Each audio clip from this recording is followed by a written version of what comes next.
கூடியுள்ள அனைவருக்கும் என்னுடைய மகத்தான முதற்கண் வணக்கத்தை தெரிவித்துக் கொள்கிறேன். என்னுடைய பெயர் வி தனிஷ்கா. நான் 11ஆம் வகுப்பு படிக்கின்றேன். இன்று நான் உங்கள் முன்னால் பேச எடுத்துக்கொண்ட தலைப்பு இன்று இளைஞர்களுக்கு திரு காமராஜர் வாழ்வியல் தந்த படிப்பினைகள். இந்தியா ஆங்கிலேயரிடம் அடிமையாக இருந்த காலம். 1903ஆம் ஆண்டு ஜூலை 15 விருதுப்பட்டியில் குமாரசாமி மற்றும் சுகாமி அம்மாள் என்ற தம்பதியருக்கு ஒரு அழகான ஆண் குழந்தை பிறந்தது. அதுதான் திரு காமராஜர். படிக்காத மேதை, கருப்பு காந்தி, கிங் மேக்கர் என்று எல்லோராலும் புகழ்படுகின்ற திரு மாசிலா தலைவர் காமராஜர் பல்வேறு தொண்டுகள் ஆற்றி மக்கள் மனதில் நீங்கா இடம் பிடித்தார். தமிழக முதலமைச்சராக, அகில இந்திய காங்கிரஸ் கட்சியின் தலைவராக சிறப்பாக பணியாற்றினார். அவரது ஆட்சி காலத்தில் பல கல்விக்கூடங்கள் திறக்கப்பட்டது. இலவச சீருடை, மதிய உணவு திட்டம் போன்ற மகத்தான திட்டங்களை செம்மையாக செயல்படுத்தினார். காமராஜரின் எளிமையான மற்றும் புனிதமான வாழ்க்கை இன்றைய தலைமுறைக்கு ஒரு சிறந்த எடுத்துக்காட்டு ஆகும். தன்னலம் கருதாமல் பொது நலத்தை தன்னலமாக கருதிய பன்மை தலைவர் திரு காமராஜர். இந்தியா ஆங்கிலேயரிடம் அடிமையாக இருந்த காலத்தில் 7% இருந்த கல்வி தற்போது 37 விழுக்காடாக உயர்ந்துள்ளது.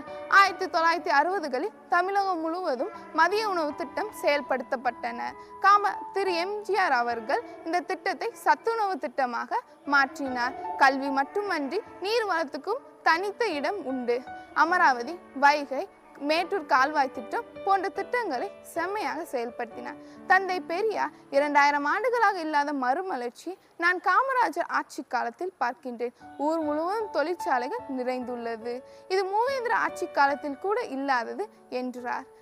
திரு கருணாநிதி தியாகச்சுடர், தமிழ் மக்கள் நெஞ்சில் நீங்கா இடம் பிடித்திருக்கிறார் திரு காமராஜர் என்றார். அண்ணா என் தலைவர், காமராஜர் என் வழிகாட்டி என்றார் திரு காமராஜர். 1953 நேருவிடம் இருந்த தன் நட்பை பயன்படுத்தி குறிப்பிட்ட மக்களுக்காக சில சட்டத்தை திருத்தம் செய்தார்.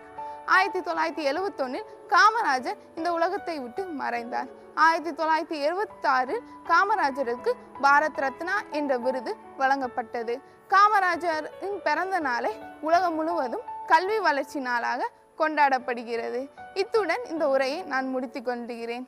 தமிழ் மொழி என்றும் வளர வேண்டும் மற்றும் வாழ வேண்டும்.